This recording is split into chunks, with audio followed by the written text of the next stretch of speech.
Welcome back to the Forensics Detailing channel. In this video we're going to give you a step-by-step procedure that you can use to wash your car safely to minimise the amount of swirls and damage you put in there, but also make sure you do a really thorough job in getting the car clean. Let's get stuck into this one, there's lots to do.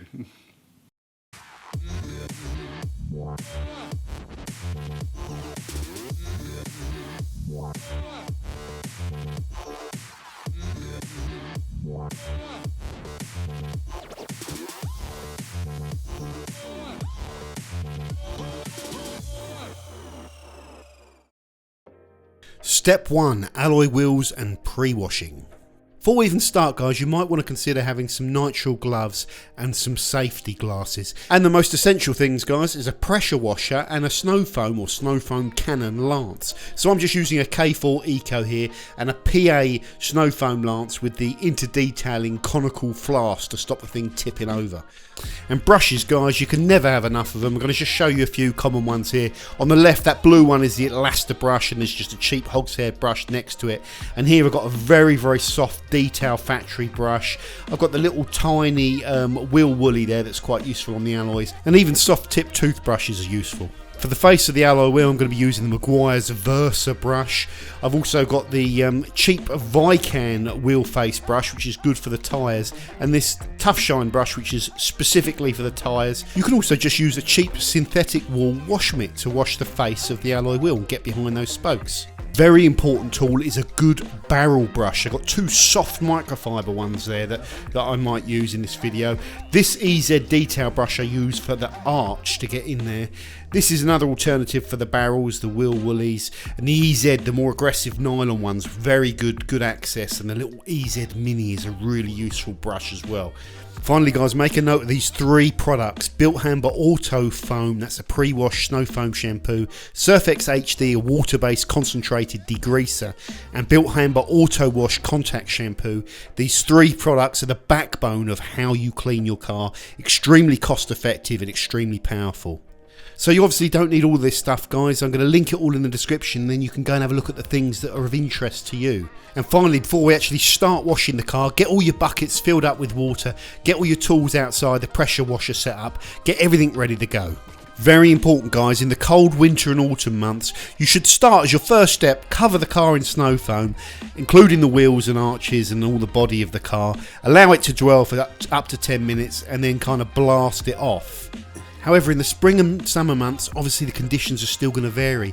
It might be in your interest to actually just pre-soak the wheels and arches first. Quickly pre-soak them and then go back to the first alloy and blast off, then clean that alloy.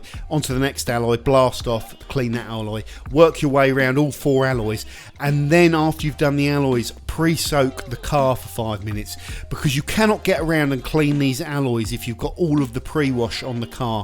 There's a risk of it drying and then creating sort of soap stains and stuff like that. So just be mindful of that in the summer and spring. So here you can see me blasting out all of the Autofoam pre-wash. This gets so much of that loose brake dust off the car, guys, so when you go back in and do the contact phase, you're sort of making contact with less abrasive dirt, and it's going to reduce the amount of scratching on the finish on your alloy wheels. And here you can see me using a wheel arch brush just to scrub at the carpet-like wheel arch liners that are a real pain to clean. Because I do this regularly, they don't build up too much dirt. You could also apply some more product in here, because I'm going to go on and do the contact clean after this. You'll notice here as well, guys, I keep the shaft of the brush up against the alloy so it can't accidentally kind of catch the paintwork when you're pulling it in and out, which helps you to get round there and clean a bit quicker. And next, guys, you can see me using the IK pump sprayer with the Surfex HD all-purpose cleaner around 1:10 ratio. You can also just use a normal trigger spray, guys. It's really down to personal preference. It looks quite good here. I'm getting loads of lubrication, but I'm also perhaps using more product than I need. But this stuff is so cheap, who cares? So a little bit of personal preference. You can see what I'm doing and you can vary it however you like. So these alloys are quite well maintained, guys, so I'm using the soft woolly wormit brush. You could use whatever barrel brush you like, but the main thing is you can see it getting in there and getting behind the caliper and really allowing me to clean this. If you're in the trade, you're going to want to use a more aggressive brush on alloys that haven't been cleaned for a while. Again, I'm just using the Meguiar's Versa face brush. I've got a review to come on this thing. It gives you good coverage, guys, but there's millions of different brushes, and like I say, everything I'm going to be using I will link in the description. I'm also using the Vican flat face wheel brush because my alloys, again, they're quite well cleaned, so I don't need to really scrub at them with the aggressive tough shine brush. So I just whip over them once with this nice soft brush, and that's all I need to do. Finally, guys, there's just a little channel on this alloy wheel. I know it well, and if you don't get in there with a smaller brush like you see me doing here, when you finish rinsing off this alloy and drying it later on, you might well find this little sort of channel of brake dust that you miss with the bigger brushes. So I'm just using a smaller brush to go in and clean that channel out, and also do the lug nuts as well, but I've got the other million and one tools to do that. So basically, I've done inside the barrels, behind the calipers, behind the spokes. The whole alloy wheel is clean, and now I'm going to rinse all of this dirt and detergent off. Because I maintain these alloy wheels reasonably regularly and reasonably well, I can use a product like Surfex HD. It's more powerful than most alkaline wheel cleaners, guys. Not as powerful as an acid that you'd use on some alloys that are really bad, but great for me, and it costs pennies per wash. One other thing to consider, guys, is perhaps every 4 to 8 weeks or every third wash, after you clean your alloys, just go over them with a bit of fallout remover in the barrels and on the face. Try not to spray it over the brake discs, not going to do anything. And that will keep the fallout at bay. Alternatively, you could just pre-wash the majority of the dirt off with the auto wash, and instead of washing with Surfex HD and brushes, you could use a fallout remover / wheel cleaner in one. It's a little bit overkill to use these products every single wash, and they are expensive and not necessary. As you can see on my alloy, it's not lighting up because it's well maintained. So you leave that fallout remover to sit there for 5 minutes, and then it benefits from some contact to help further dislodge all the embedded kind of iron particles. And then when you're done, you've covered it, you blast it off again, and that wheel is now washed. The bad news is, guys, you've got another 3 wheels to do, so repeat that process. Get round there. You've got to do these wheels probably in about 3 or 4 minutes each, guys. You want to get all of the dirt out of there as well. Most times, if I'm feeling energised, I will just be down on my hands and knees. If I'm feeling a bit lethargic, I might have a chair and sit down and do it a little bit slower. But I want to get the wheels done quickly so I can get on to the rest of the car. I'll also use this opportunity just to give the insides of the exhaust a little quick brush out. And again, if you do this regularly, just this alone can keep them clean. So after doing the wheels, guys, you cover the car in snow foam, and you've got about 5 or 10 minutes dwell time in the summer and spring before this will dry. You've got to keep an eye on it, and you can utilise this time if the car's reasonably well maintained and do some brush work and brush out some of the crevices, although you might look to do that during the shampooing process. In this video, I'm using the highly recommended Bilt Hamber Autofoam pre-wash, which is a very strong snow foam and has a really good impact on road film, especially in that winter months where you really need that cleaning power. So sometimes, guys, you can also just pre-wash the pre-wash, which may sound ridiculous, but you literally just spritz a little bit of APC like Surfex HD or Kochchemi Green Star over the heavy road film. It doesn't need long to dwell, and you blast it off quickly, and then put your snow foam on and allow that to soak for 5 to 10 minutes. And like I say, when you've got a heavy amount of road film, sometimes that can be of benefit. It's not very often that I'll do that, guys, and really that is like a very high level of caution that you would take on paintwork that is in really good condition, where it's important for you to get as much dirt off the car as possible before going in with the contact clean. So when you're rinsing the car, guys, there's 2 things to think about. One is obviously getting all of that product off of the car as quickly as you can. We're going to be going in with a contact wash after this, so bear that in mind. But you obviously want to clean down all of the main panels and get that product off the car. And that's going to help reduce kind of soap stains and water spotting issues and stuff like that. We also, though, guys, want to consider if there's any areas where there's actually road film on that car, and to actually use the pressure washer now after that detergent's been soaking on that road film, just to kind of shift a little bit more of that product off. Now, the car's pretty clean in this example, but lots of times, especially in winter, it'll just benefit from using that pressure in the lower areas to blast off some of that dirt. Obviously you do not want to get too close to the car with these pressure washers, because there's any little chips under the clear coat and stuff and you can lift off paint. So it's just understanding the tool you're using and using it appropriately. Here you can see the name of the game of doing this pre-washing, guys. Get the dirt off the panels so when you go in to make contact there's no dirt there to scratch the paintwork. Obviously don't touch it like I'm doing in this video, that's all going to be corrected when I machine polish this later on. Another important thing, guys, use Bilt Hamber Autofoam. It's much more powerful and effective in my opinion than most pH neutral snow foams. Step 2, contact wash.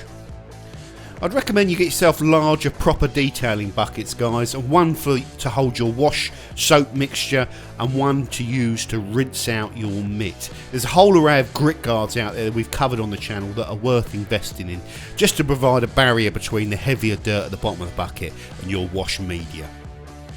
The next question is, what wash pad or wash mitt or wash media should you be using? What is the safest? Now, I've spent days actually testing wash media for a magazine article with pro detailers. The answer on what's the safest? Guys, you're all adults, pick the one you prefer. A lot of the time it's how you use them, but I'm going to give you some very quick tips. First up, the standard Chanel microfiber mitt. One of the cheapest options out there, guys, and without going into detail because I don't have enough time, it may well be the safest as well. So this is a very strong recommendation on a very safe, cheap wash mitt. Next up, a real personal favourite of mine is the Microfiber Madness Incredipad. Little sponge pad covered in a strange kind of microfiber that releases dirt very well, and this pad holds up and lasts a long time. It's a microfiber offering, which is a little bit different. Again, personal preference comes into it, guys, but it's one that I really like. This next mitt is an offering from Karcher, guys. It's a genuine lamb's wool mitt. It is very soft and very shaggy, and I believe it's very safe once you've corrected your paintwork. The disadvantage is that the dirt that does get into this mitt is much harder to get out, so it's a bit harder to maintain, but if you can really feel and control the pressure that you put down with this lamb's wool mitt, and I've got quite a lot of faith in it. I think it's a good product. Another very popular option is the Duca wash pad, guys, another lamb's wool one that's very popular amongst professionals. It's an expensive product, but it's a very soft lamb's wool, high quality, and it definitely lasts longer than most lamb's wool mitts. In fact, you can use and abuse it and hammer it and it will keep going. And finally, guys, I always have a few of these cheap £1 synthetic wool wash pads for cleaning areas of the car where you don't want to trash your main mitt and fill it up with dirt. Talked about them many times on the channel.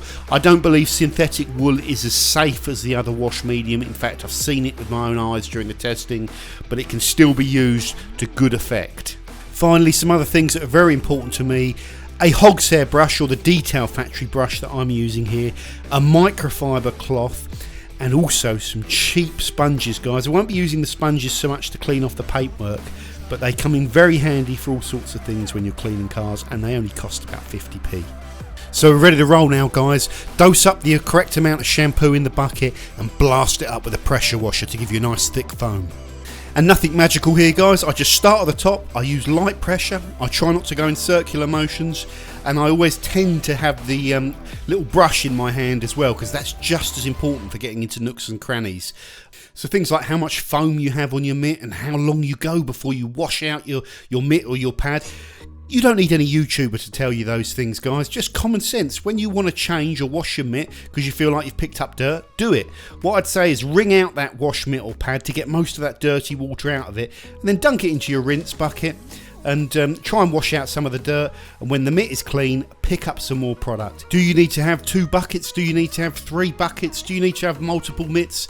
Things like that, guys. The best person to decide is you. For me, once I've invested the time to make the paintwork on a car nice, then I'll also invest the time to try and keep it nice. On a car where I haven't invested the time and I'm not prepared to, like the Golf, then my wash process might be literally a 10-minute kind of chuck a bucket of water and soap over it, and there's nothing wrong with that, guys. Again, it goes back to what you want to do. There is no right or wrong, there is just how much time you want to spend, and there is a level of caution that you need to be the kind of you know, controller or judge of.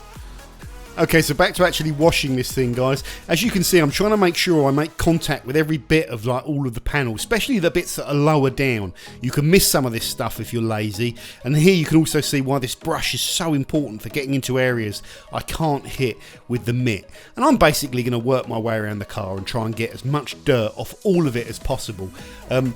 The key thing to say is it can be hard to actually see the dirt if you've pre-washed it well, but it still benefits from that contact to shift the stuff you can't see.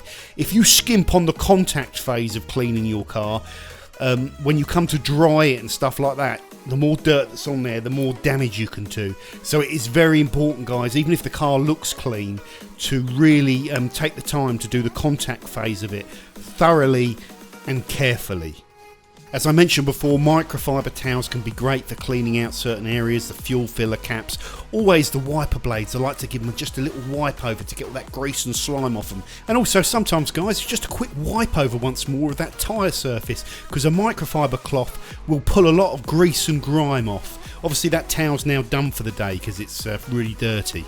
And of course, guys, you're going to want to every now and then clean the runoff areas like you can see, and inside the door cards. If they're not very dirty, then typically a nice soft brush like this is ideal, but you can of course use a microfiber cloth if you need to. And guys, a nice optional extra is that you can just give your glass a quick wipe over with the abrasive shampoo Meguiar's Wash Plus, or you can do a full glass cleaning procedure after your car is dry. It's up to you, but it's a good advantage of scrubbing off little things that are sort of stuck onto the windscreen. And I find a lot of times just cleaning my glass like this and then drying it with a towel keeps it to a good standard.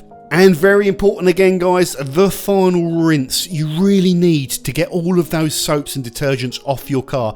Keep an eye out for any sort of little bubbles that are on the surface of the panels after you've rinsed, because it's very easy for there to be detergent kicking around that you won't see until this thing is dry. If you don't get it all off, you can have like a white film and soap stains and all sorts of problems. Also, you can see here, guys, I always just take a little bit of time to rinse in those panel gaps to flush some of the detergents out that are underneath, which is really important, and blast out that scuttle and everything. Really get all the detergents off of the car prior to going in and drying it in the next stage. The final rinse is very important. Step 3, drying. So mainly for speed, guys, I like to use these twisted loop or warp knit towels that are very popular now. Double-sided one with all the fibres or strands in them are sort of like twisted up in little loops, and that means it doesn't get stuck down on the car and it doesn't grip. So you don't use these to buff on paintwork, you use them to place on a panel and quickly swipe across to soak up water.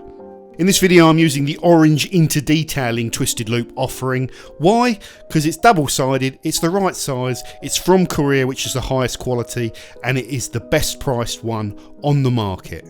I'm also going to be using an air blower, in this case the Big Boy Buddy, just to blast out the water from the alloys, the crevices, the scuttles, the runoff areas, the door jambs, all that stuff. Now in the winter when it's cool, guys, I'd use this first and blow out from all the crevices and then towel dry. In the summer and spring when it's warm, you've got a limited amount of time. The priority is to get 99% of the water off those panels before it dries, and then do your blowing out with this tool. That reduces the biggest risk, and that is of water drying and getting water spots. So always tweak your technique to your environment. That sounded good, didn't it? I also tend to pack about 10 of these little Interdetailing Korean Supersaurus towels that are really useful, again, for door shuts and other areas. They're a softer towel that you can make a little bit more contact with over than the warp knit ones. They're good for engine bays and all that sort of stuff. Again, you're never going to get all of the water out with air, so this can just mop up the stuff that's left behind. Really nice, high quality Korean towels, and again, they're cheaper than most kind of branded Chinese mini drying towels, if you like. Very good product. Okay guys, just a few little things to mention before we wrap this video up. Koch Chemie FSE Finish Spray Exterior. It's a descaler. detail spray. So if you have any quite strong water spots left on your car after washing it, this product will generally take them out. It's quite effective. I've reviewed it on the channel. If they're just lighter kind of post-washing water spots and soap stains, normal detail sprays can sometimes be used. Whatever you use, now is the time to just go back around your car with some clean microfiber cloth and your detail spray, tidy up any panels, remove any finger marks, smudges and any little bits of water that are there. That's how I use detail sprays, not so much as a kind of drying aid when the car is soaking wet, although some people do use them that way.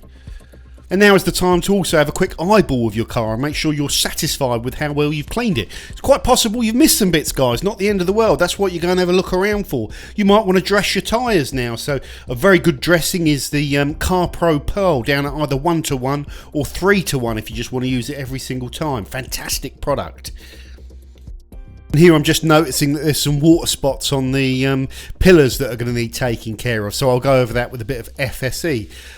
Very happy with how clean the wheel arches are. That EZ detail brush does a real good job of cleaning out those carpet kind of inlets on the arches, so I always tend to try and check around there. The alloy wheels are looking pretty good and clean. Moving around the back of the car, there's not too much that can go wrong on the back of the car. The glass could have some soap stains on it, but if I have a look at the exhaust tips, they're not detailed clean, are they? They could do with a little bit of polish in there just to get that final bit of soot out, so that's something to think about for maybe for next time, or if I'm feeling adventurous, go and do it now.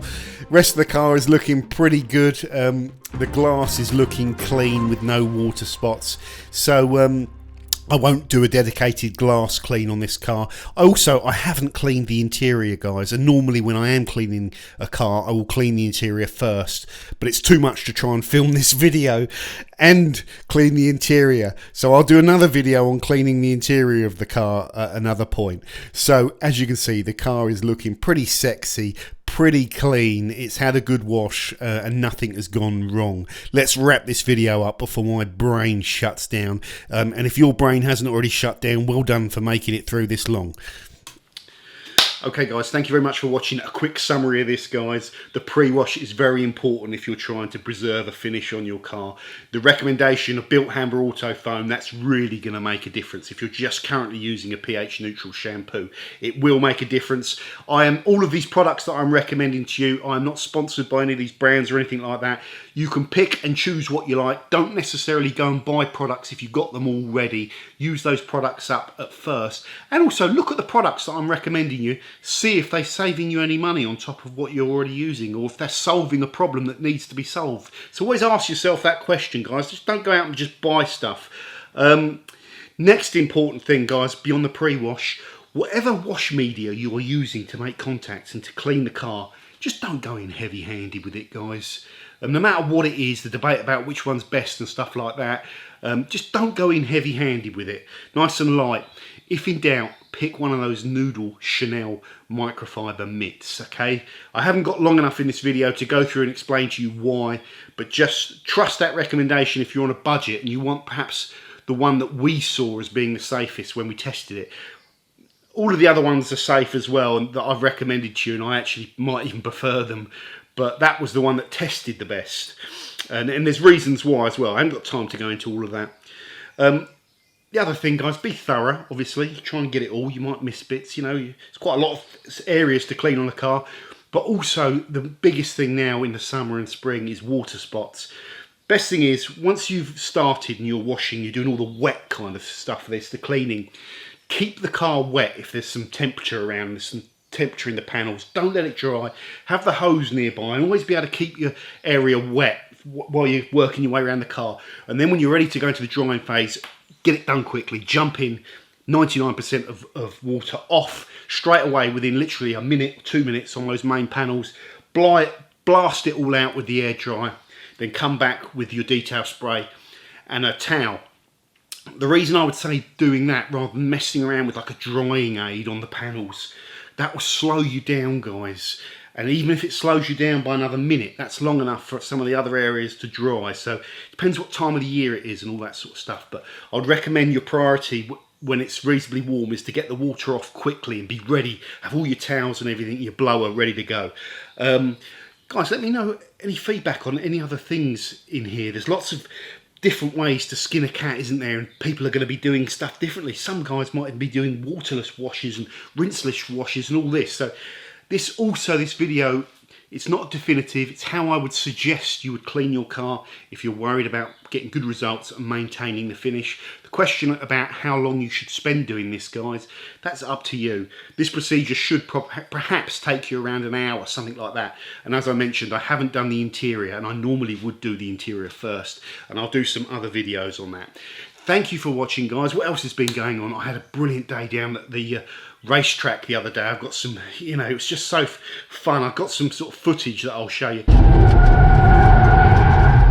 Oh, shit! Help! Way! Hold it, hold it, hold it, hold it, brake!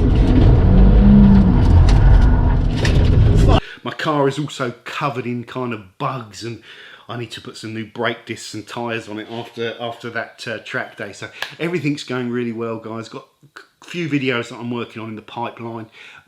Thank you very much for watching. If you've not already subscribed to the channel, please do so, because we're going to be giving you all this kind of detailing content that's hopefully going to be of some use. Take care, all the best, and bye for now.